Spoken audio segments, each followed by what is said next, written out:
Nouriel Roubini says the U.S. and China are on a collision course over the yuan.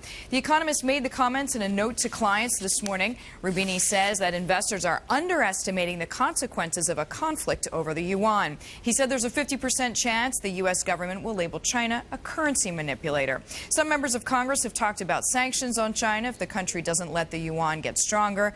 And one well-known China, hand is pretty happy. Sara Eisen has a little bit more details on that. Sara, it's Hank Greenberg? It's Hank Greenberg. He's very fired up about this, Deirdre, not in a good way. He doesn't approve of the way Congress is handling the issue. And who better to speak with than the former boss of AIG? He brought the company to China in the 90s. It was the first foreign insurance business there. He also helped get China into the World Trade Organization. And Deirdre, I'd love to get you video of him, but he was on his way out of town, so I flagged him down, got him on the phone, and here is his strong message to Washington in dealing with China and the yuan. I think it's a terrible mistake to be debating this publicly.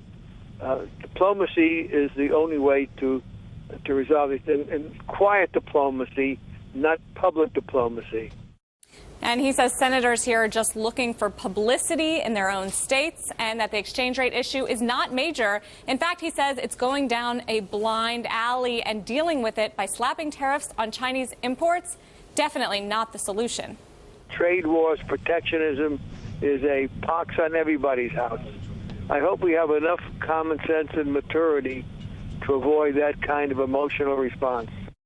The major risk here, Deirdre, he says, a business relationship with China that will, quote, go down the toilet. Yeah, Greenberg not exactly known for being the shy and retiring type. So, what's the latest, Sarah? He says 50% chance, or Roubini says 50% of currency manipulator. That seems a little bit high. Well, we heard from Tim Geithner, Treasury Secretary, yesterday, saying China may allow the yuan to rise eventually, but that, quote, China's going to have to decide its exchange rate. We can't force them to make that change. And also, in a trip to Washington yesterday, China's Vice Commerce Minister reiterated China's stance that pressuring China to revalue the currency won't solve the U.S. trade gap, and that China will not succumb to international pressure.